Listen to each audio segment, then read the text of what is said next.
Welcome to today's episode of the podcast. We're diving into a fascinating world, amateur radio.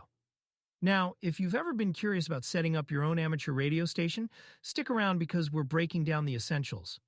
So when we talk about building an amateur radio station, there are some key components you've got to think about. First up is your microphone. This is quite literally your voice in the system. It's got to be reliable because, clear communication is everything. Then there's the power source. This one's crucial. Whether it's plugging into an outlet or running off batteries, you need stable power for operations to go smooth. And let's not forget the computer. Modern amateur radio stations depend heavily on them for tasks like signal processing, logging, and even integrating with digital equipment. These tools kind of open up a whole new world of communication possibilities. Now, here's a device that's often overlooked but really important: the SWR meter. This little tool is all about optimizing your antenna's performance. Basically, it ensures your signal goes where it's supposed to, and that you don't lose power, or worse, damage your equipment, because of poor matching. Think of it as your system's health monitor, keeping everything running as efficiently as possible. But here's the thing. Even with all the right equipment, safety and reliability can't be ignored. That's where bonding comes in. It's a method to connect various components electrically, reducing the risk of, issues like static buildup or electrical shocks.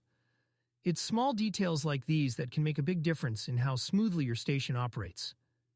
And these are just the basics. Amateur radio stations might sound simple, but the level of craftsmanship and thought behind each setup is just amazing. All right, let's move on to something every amateur radio enthusiast should consider: the emergency go kit. Picture this. It's your all-in-one toolkit for communication, perfect for when traditional systems fail or when you're operating in remote locations. First things first, your radio. You need something versatile, right? A primary transceiver like the Yaesu FT857D is a fantastic choice. It operates across multiple bands. Think HF, 6M, 2 Metz, all the way to 70 centimeters. Whether it's FM, AM, or digital modes, this thing has got you covered. Oh, and don't forget to pack a handheld transceiver like a Baofeng UV5R. They're affordable, compact, just super handy for, on-the-go local communication. Now, let's talk power. You can't run a radio without reliable power. High-capacity LiFePO4 batteries? They're the way to go. Seriously, long life, stable performance. And for extended operations, portable solar panels are a game changer. Pair them with a charge controller, and you've got, basically infinite energy as long as the sun's out. Of course, you can't forget the antennas and accessories. A roll-up J-pole or a collapsible Yagi antenna. They're portable, multi-band, and deploy super fast. And coaxial cables. Have different lengths ready, whether it's RG58 or RG8X, so you can adapt to different setups. Trust me, you'll thank me later when you're in the field and everything just works. Now, here's a pro tip. Organize your gear like your life depends on it, because in emergencies it sort of does. Use a sturdy, waterproof container or a backpack, something with dividers or pouches to keep things neat. The last thing you want is to dig around for, a tiny power connector in the middle of a crisis. And look, this isn't just about radios and power cables. Think bigger. Your Go Kit should include essential supplies, like a first aid kit, water, maybe a flashlight with extra batteries. Basically, stuff to keep you, safe and operational until help arrives.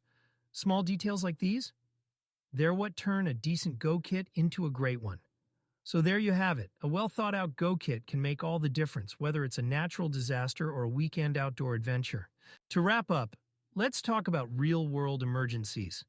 Amateur radio shines brightest when things go, sideways, when everything just stops working.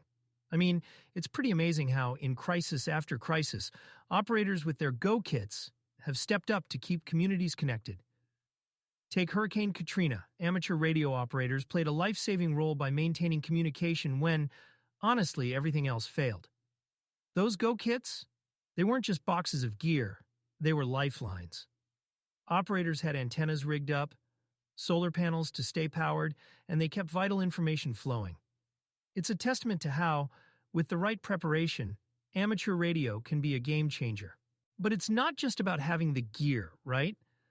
Like, equipment doesn't just magically work when you need it. This is why maintenance routines are so important. Regularly checking your transceiver, cleaning connectors, maybe even testing your SWR meter, that's what keeps your equipment, mission ready. Then there are practice drills. These are kind of like fire drills for your Go kit. You set everything up, troubleshoot on the spot, and really get a feel for how things, might play out under pressure.